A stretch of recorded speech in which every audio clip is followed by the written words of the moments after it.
Thank you.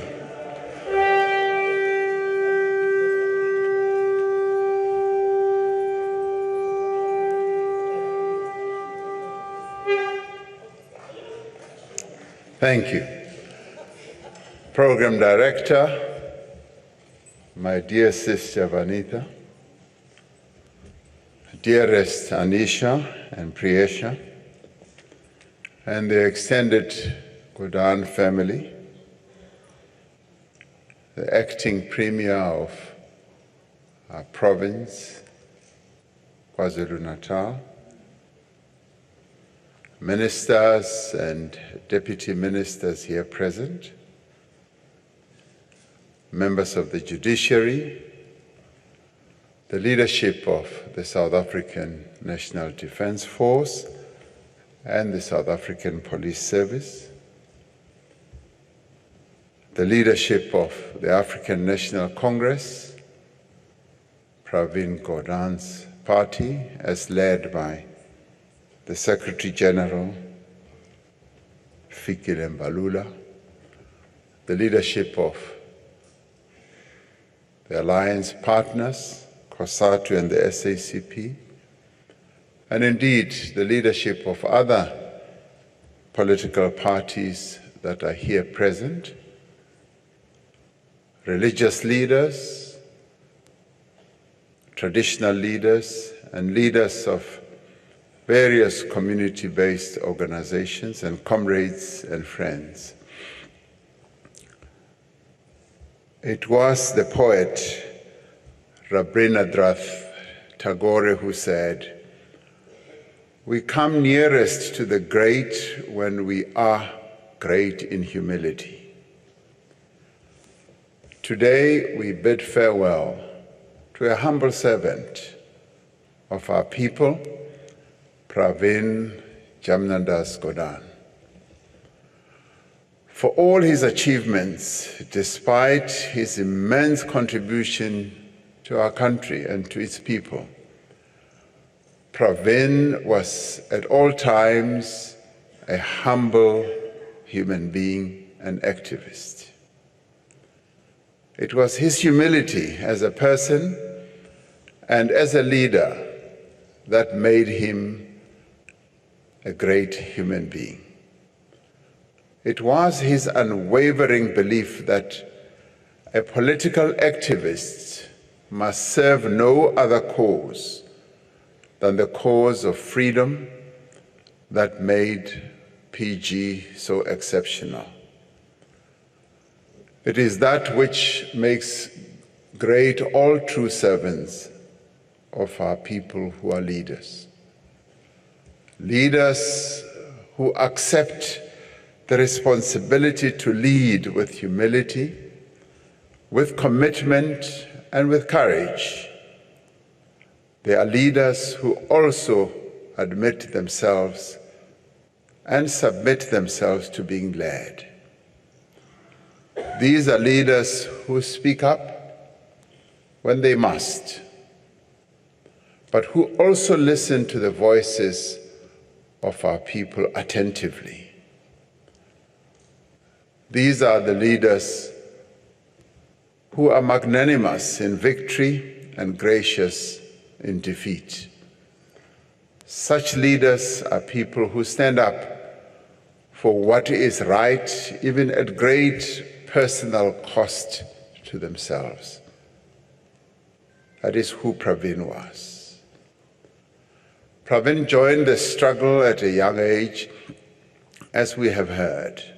He became active in the Natal Indian Congress and the South African Communist Party. The origins of his activism in student and civic politics was to define his political perspective and attitude. Even as a member of parliament, even as a minister, at his essence, PG remained a grassroots activist who was well versed in mobilization, in organizing people. He was one of those rare people who knew what the real cost of struggle was. His activism earned him arrests, beatings, and detentions. He knew the perils of underground work. As an operative of Operation Vula, he was interrogated, tortured, and thrown into solitary confinement, and then tried. Yet, whenever called upon, he stepped forward to always serve. PG is remembered as a key figure in the formation of the United Democratic Front. He's also remembered as a leader of the South African Communist Party structures and the African National Congress, his political home. He became known as a seasoned negotiator and astute tactician. I know this from the front seat row as I worked with him very closely during negotiations. He played an important role in our country's peaceful transition to democracy, contributing positively at all times, without sacrificing any of his movement's principles. He was one of the architects in the end of our democratic constitution, both at a political level and at an organizing level, running the administration as well of the whole process. As a pharmacist, as a dedicated revolutionary, he may not have seemed the best choice to lead the South African Revenue Service. Because how do you mix tax and pharmaceuticals? But in him we found an intelligent person who was steeped in enterprise and diligence that made him the perfect person to build one of the most important and effective institutions of our young democracy. It was these attributes that made him the right person to be appointed also the Minister of Finance at a time of great difficulty and challenge for our country during a global economic crisis. In every task that he was given and in every portfolio he occupied, he was methodical and industrious.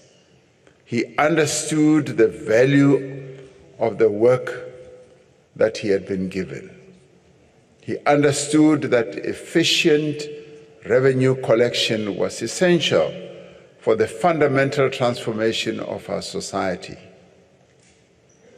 He understood also that careful management of public finances was vital for the education of our children and the health of our population.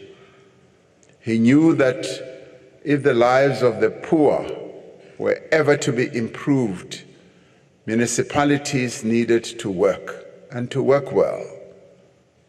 He also knew that if unemployed South Africans were to find work, the country's trains needed to run and the ports needed to function properly. He knew that the power stations of Eskom needed to produce enough electricity to drive a thriving economy. Always an activist, he did the work that needed to be done. And as an activist, he's a person who stood firm on principle and never sacrificed what he believed in. During one of the most painful chapters in our democratic history, as the state was being looted by the powerful and the connected, he chose to resist. Using all means at his disposal, he worked to thwart the capture of the state.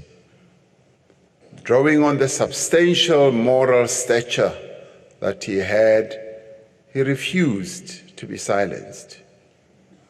He was prepared to confront those who had once been his own comrades, whom he had once looked up to as leaders, but who had abandoned the cause of our people.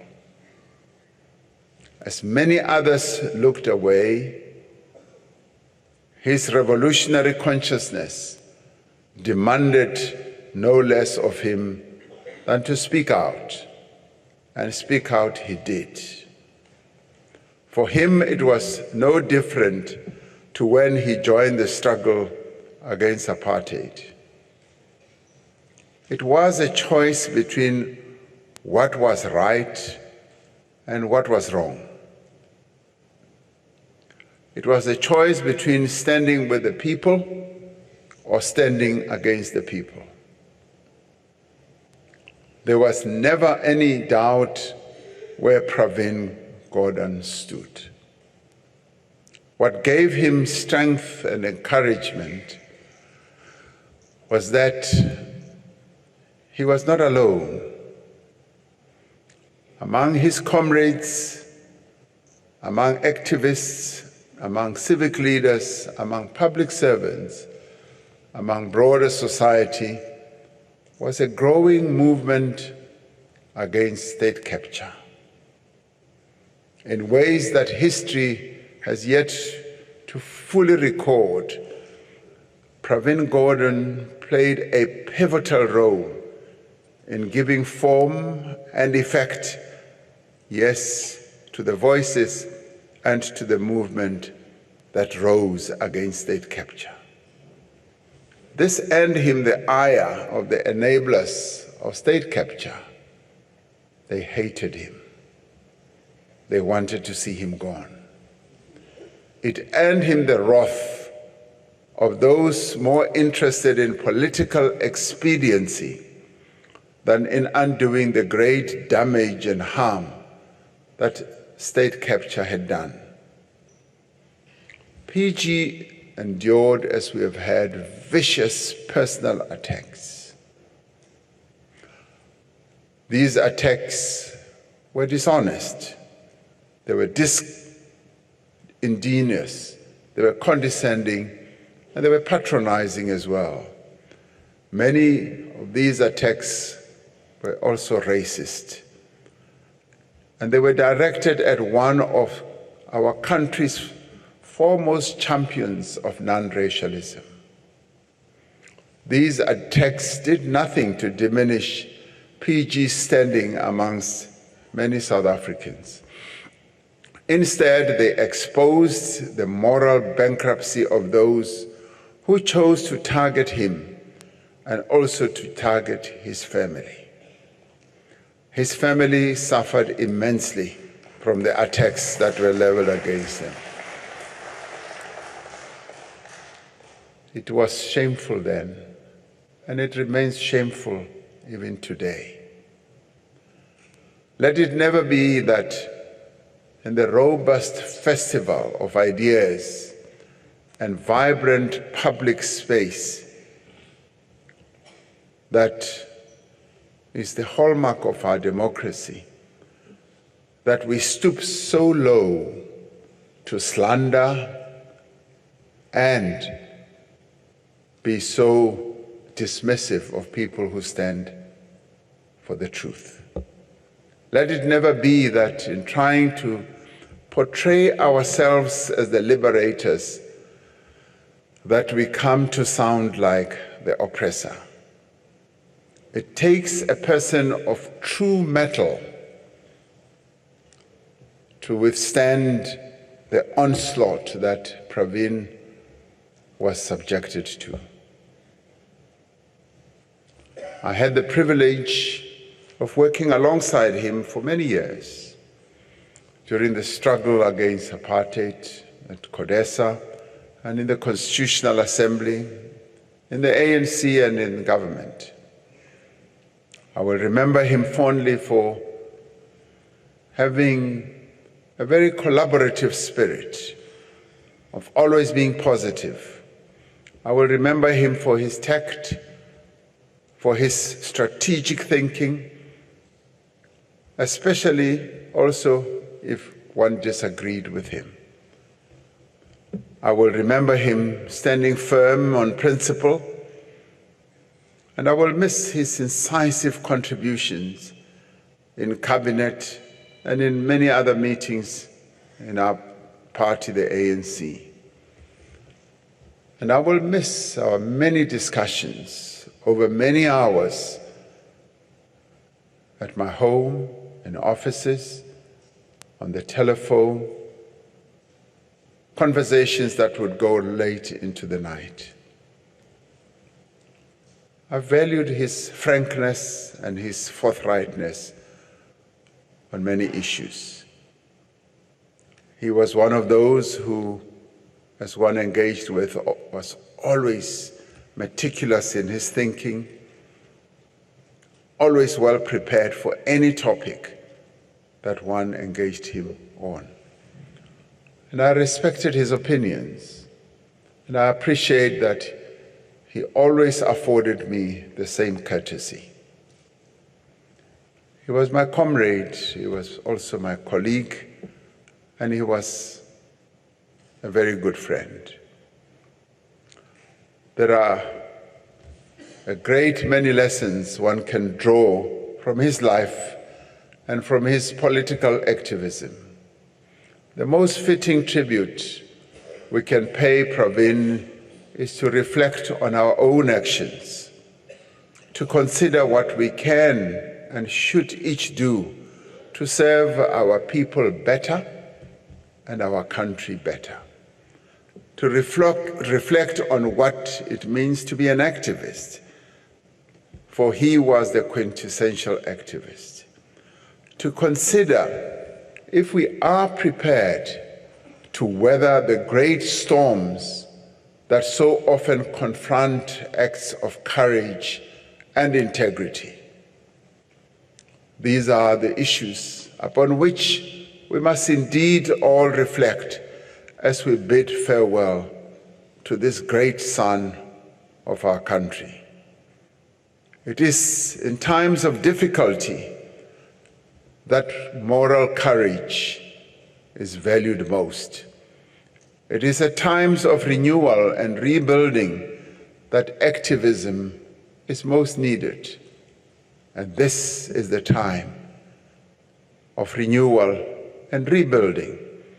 As we strive to rebuild our country, as the government of national unity, we will rely on men and women of integrity, men and women of honor and courage to account and to help shepherd our country in a new era and its people.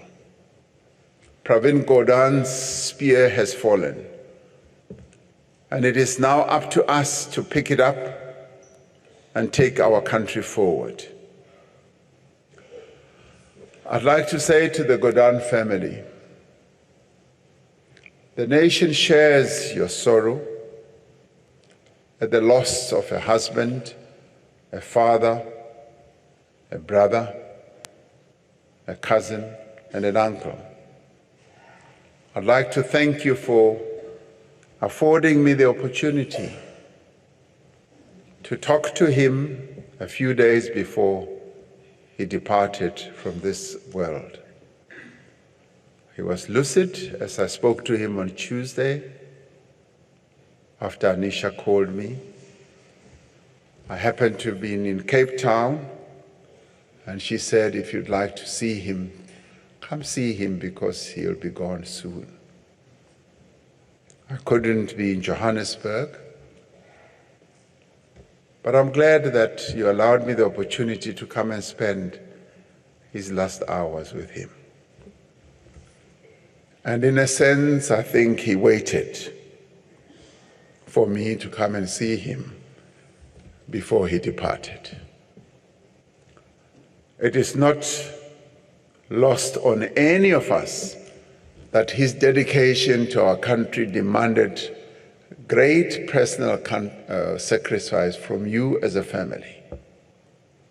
And to the friends and comrades and compatriots of our beloved departed comrade, be comforted in the knowledge that his legacy continues to guide our every effort to build a free, just, and equal South Africa.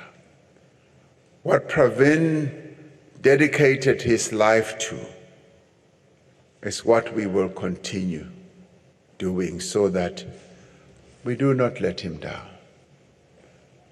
I leave you with the words from Rabindranath Tagore once again, when he said, "Give me the strength lightly to bear my joys and sorrows. Give me the strength to make my love fruitful in service. Give me the strength never to disown the poor or bend my knees before insolent might. Give me the strength to raise my mind high above daily trifles, and give me the strength to surrender my strength to thy will with love." Comrade Pravin, you were all of these things. Yours was a life fruitful in service. You bore your sorrows with strength and dignity. You stood up for the poor, and you never disowned them. You would not bend your knee before injustice. You would not bend your knee before those who were stealing from the poor. Where many tried to bring you down with their insults, your feet remained firmly on the high ground. And now you have surrendered your strength to the will of your Creator. You were a much admired, much respected, and much loved comrade. You were a much loved colleague and a friend. Hambagashi.